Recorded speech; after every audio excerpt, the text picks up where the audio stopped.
Good afternoon, everyone. Thank you for this opportunity to present our financial results for the year ended December 31st, 2018. As I reflect upon this year's results, it is evident it's been full of exciting opportunities, but has also presented some challenges, new and old.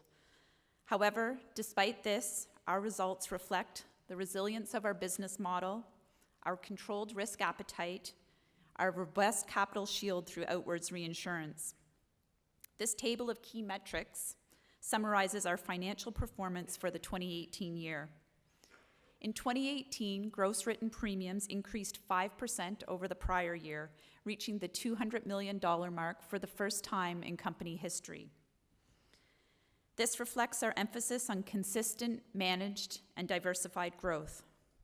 However, this table also reflects the $16 million underwriting loss and $6.6 million net loss incurred in 2018, resulting from continued underwriting challenges and lackluster investment performance. If we take a closer look at the underwriting performance, we can see there are some familiar trends, but also a few new ones.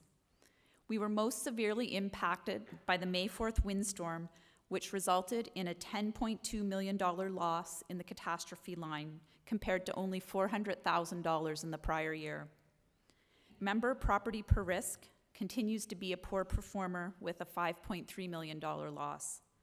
But in 2018, we were also impacted by losses in the auto and liability lines of business, which we've not had in previous years.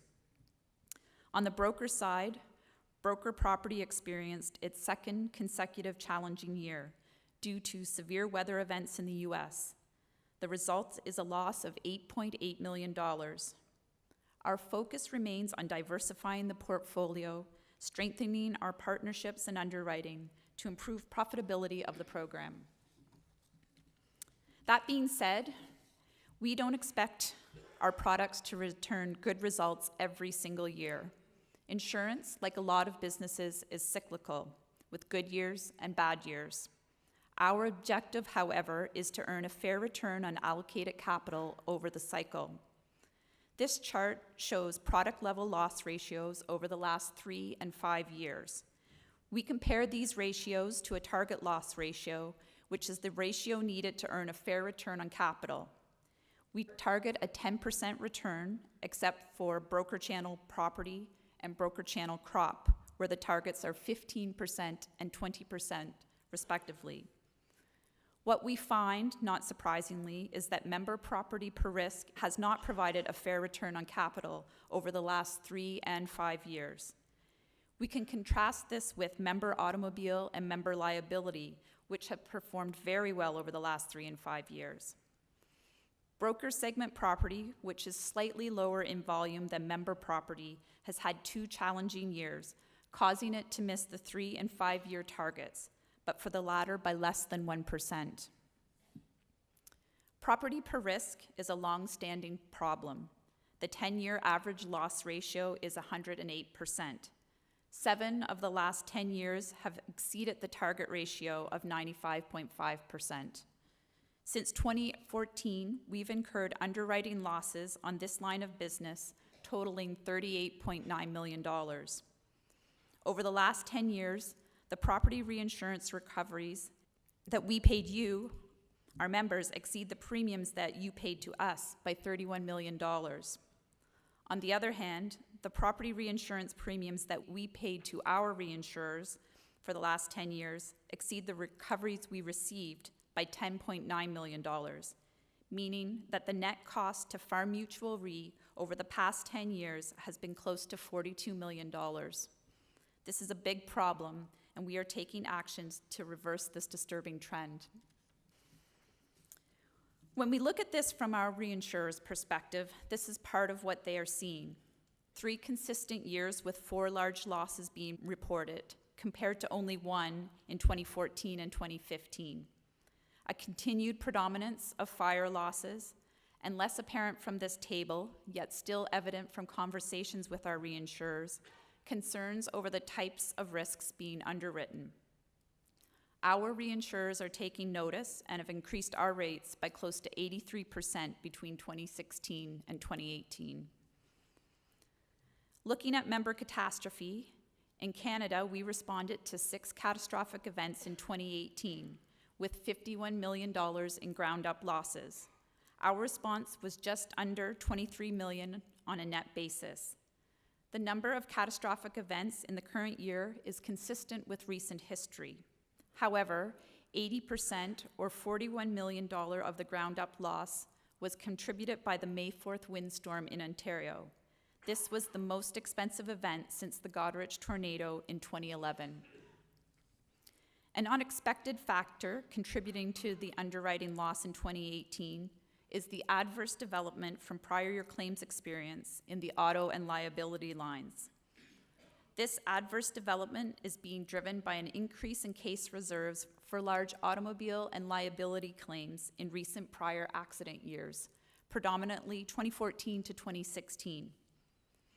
The favorable development from prior year claims experience in all other lines has helped to offset some of this impact. But this graph shows that the overall favorable development that we are accustomed to has decreased by almost $30 million between 2017 and 2018. We have a conservative reserving philosophy, and we target a 5% reserve redundancy over our insurance cycle. From the graph, you can see that we have more than achieved this target from 2011 through 2017. But in 2018, our redundancy was only 2.8%. A 5% redundancy in 2018 would have equated to an approximate $20 million additional reserve release, changing our underwriting results dramatically. On the broker side, we continued our philosophy of slow, consistent, managed growth. Premium volume has remained constant at $56 million, representing just under 30% of our overall gross written premium volume. In 2018, we continued to diversify the portfolio by entering into new international markets while keeping the same focus on long-term relationships and fostering the affinity between mutual insurance companies. With reference to the broker channel property results, they are often influenced by catastrophic events. Catastrophe reinsurance is a long-term play. Underwriting results are quite good in most years, but there are bad years. In 2018, worldwide catastrophic events caused $160 billion in overall losses and $80 billion in insured losses. This year's losses were well below the extremely high levels of 2017, but were still well above the inflation-adjusted average for the past 30 years. The most expensive natural catastrophes occurred in the U.S., which included the wildfires in Northern California, Hurricane Michael along the Florida Panhandle, and Hurricane Florence along the Georgia coast. Because we minimize our exposure in the Gulf states, our total loss from these U.S. catastrophes was just under $4 million. Despite being minimally impacted by the larger named events in both 2017 and 2018, the no-name storm activity across the U.S. contributed to the $8.8 million underwriting loss in the broker property segment. Our $689 million of investment assets provided $5.9 million of investment income.